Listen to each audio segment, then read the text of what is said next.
ஒரு சிறிய கிராமத்தில் ரமேஷ் என்ற சிறுவன் இருந்தான். மிகவும் ஏழ்மையான குடும்பம், ஆனால் கனவுகளால் நிரம்பிய மனம். பள்ளியில் போதிய புத்தகங்கள் இல்லாததால் நண்பர்களிடம் இருந்து கடன் வாங்கி படித்தான். ஒரு நாள் பள்ளியில் ஒரு போட்டி நடந்தது.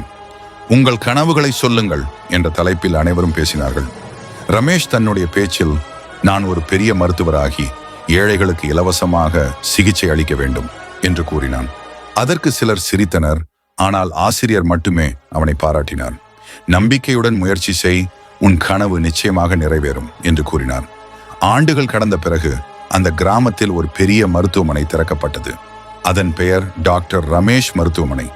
அவனது நம்பிக்கைதான் அவனை உயர்த்தியது. இந்த கதையின் மூலம் நாம் தெரிந்து கொள்வது என்னவென்றால், எதை வேண்டுமோ அதை நம்பிக்கையுடன் முயற்சி செய்தால் நிச்சயமாக கிடைக்கும். ஒரு நல்ல வார்த்தை ஒருவரின் வாழ்க்கையை மாற்றிவிடும்.